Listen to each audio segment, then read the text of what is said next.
Hello everyone, welcome back to FC Smorgon with me, Looney Loser 17. I'd like to apologize for the little bit of a delay in getting this out.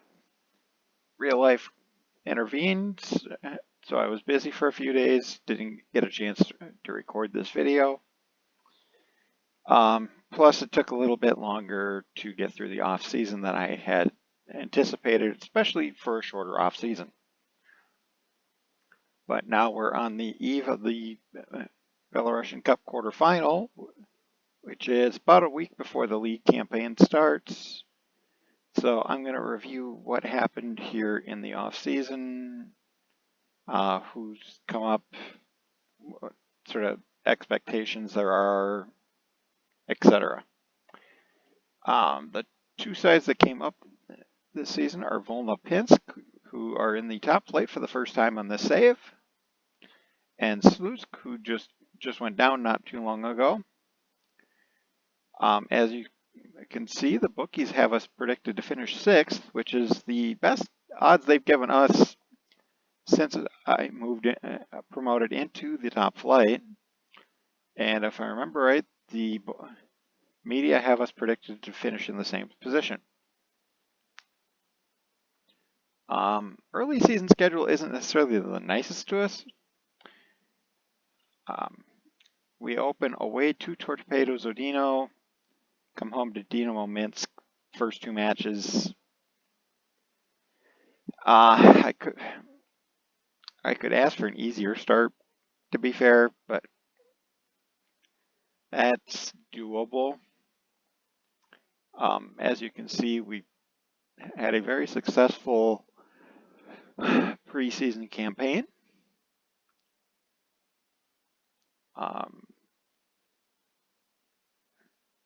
We play a lot of home games in the first half, apparently, or home matches in the first half. Because if you look, so like of our last 8, only 3 of those are at home, including 3 of the last 4 are away.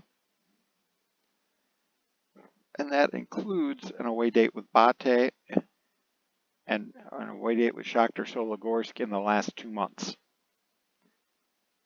Not a nice close to our season. So what's changed with the squad since the end of last season? Actually, not as much as you might think, because of the uncertainty of if we're going to have European football or not.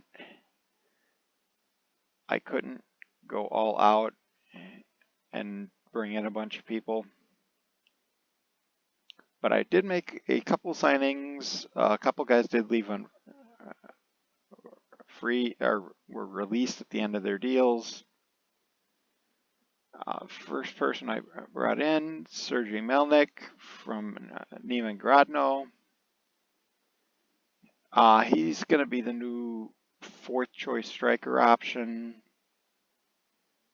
albeit he is really more of an advanced forward. But the holy trinity for strikers, dribbling first, finishing first touch, all pretty solid considering he's 21-year-old Belarusian, 13 work rate. Strength, natural fitness maybe a little lacking, but otherwise decent physicals for the league. Mentals aren't terrible in the key areas, especially for his age. Fairly ambitious. Does a fair bit of running with the ball through the middle. So got him on breakthrough prospect, so he won't be expecting much playing time. So, but yeah, like I said, got him on a free. He's only getting paid $200 a week. He hadn't seen too much action for Neiman Grodno, who relegated again after last season. The next signing, these first 2 are both end of contracts, so they came in at New Year's. Andrei Kuznetsov 18-year-old Belarusian, had been with Bernavici, so he'll give us a bit additional option as far as U21 Belarusian goes. Fickle personality is not great. Pace acceleration a bit lacking, but I also won't be totally embarrassed having him on the pitch. 6 crossing certainly leaves something to be desired, but 10 marking, 12 tackling on an 18-year-old at this level.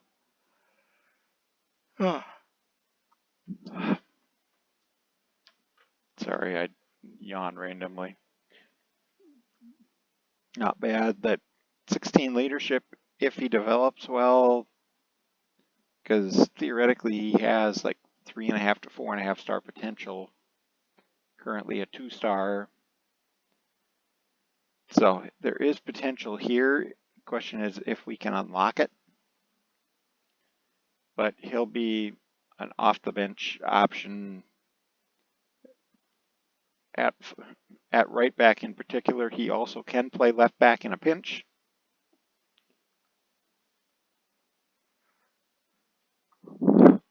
And the last player we brought in, brought back in, player who was on loan with us last year. His contract was ending in June. I believe they'd had him transfer listed, but they were actually wanting a whole lot more than we ended up getting him for. Andrei Michenko, 21-year-old Russian left back. I believe he does classify as U21 Belarusian. And it's not showing me that right now because of the next match being a cup match. Okay.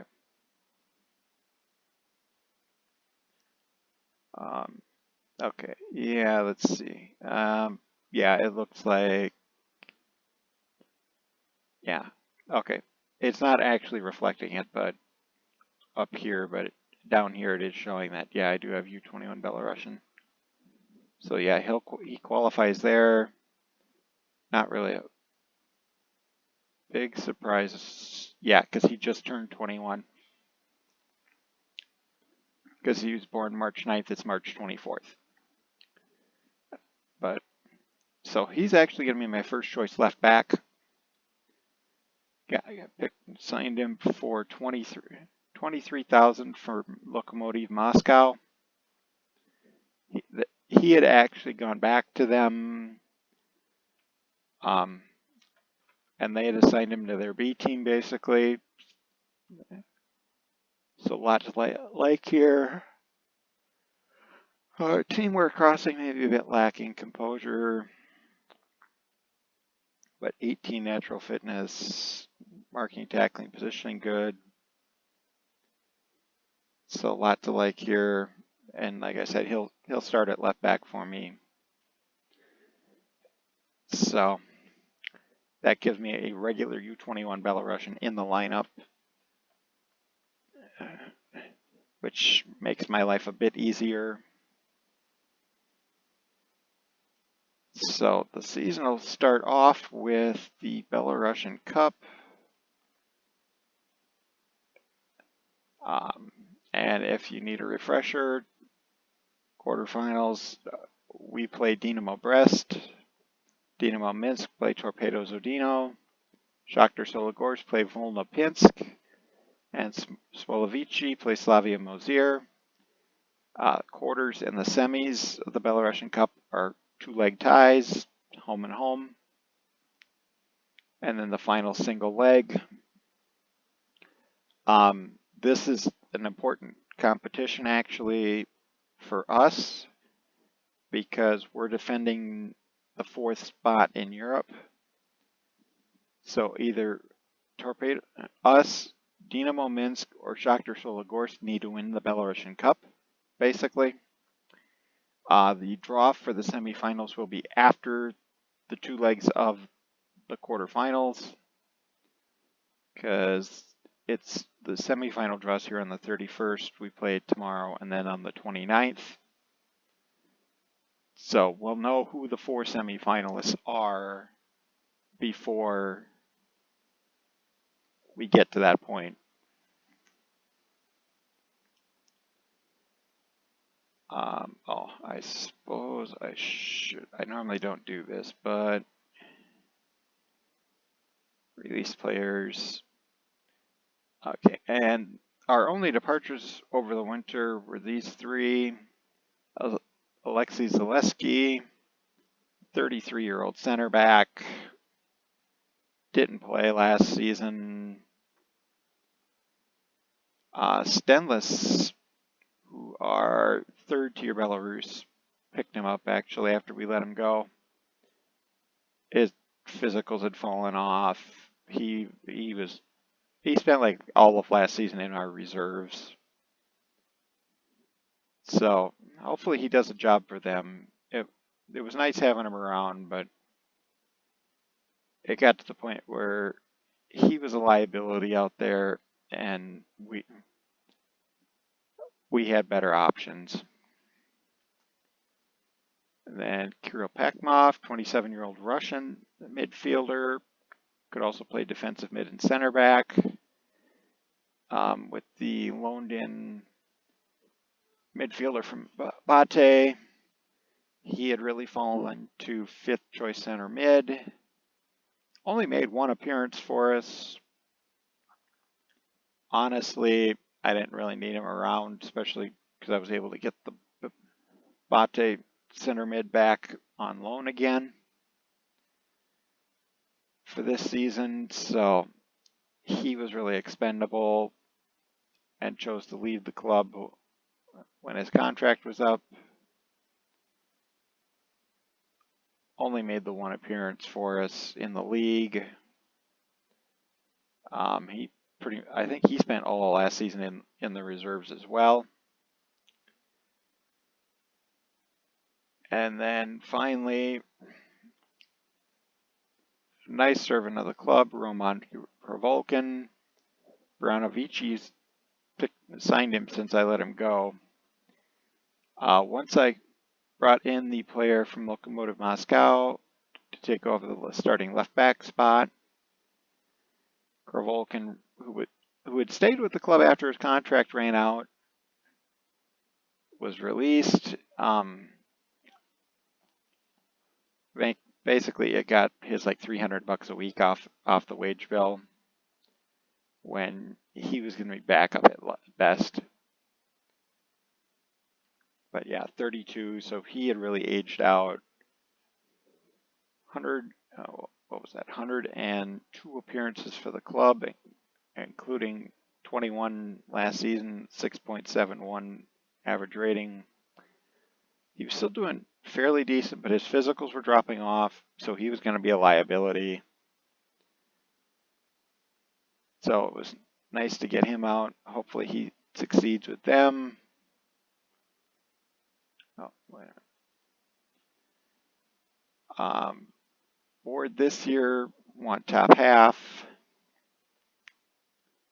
And of course, well, the Europa Conference, that'll depend. That's still reflecting last year. And of course, board are happy that we got to the quarterfinals this year. So still with a good bit of wage room, 8.5 thousand per week, still available to me for the summer because the winter transfer window has closed already. Finances aren't terrible.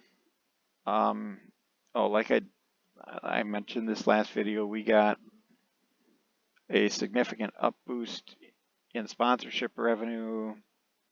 So about $250,000 more this season for sponsorship than last season. We haven't quite hit opening day yet, so we might sell a few more season tickets, but I see we've already exceeded last year's season ticket amount. Projections are currently the best they've been since I came to the club. And the early season projections tend to be a bit pessimistic. So I'm encouraged that we might come close to breaking even finally this season. And that's with the bank loan still out that costs us a couple $100,000 per year. Because we're into the last 3 years on that now, because it's through December 2031. It's March of 2028 currently. So I think I've pretty well covered everything. So I'll play through probably to like beginning of June, like I normally do. Obviously, I'm not going to actually play the Cup quarterfinals in this video, even though I may experiment with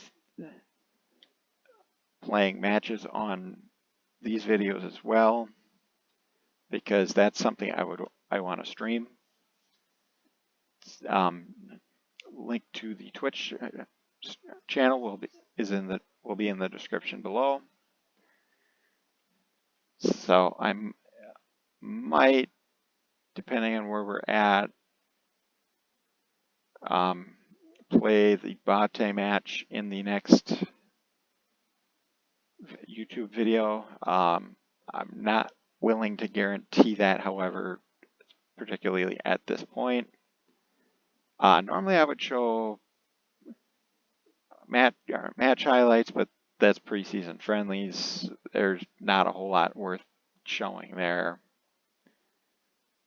So I thank you for checking out the video. Hopefully you enjoyed it and are looking forward to this next season with FC Smorgon. Have a good day.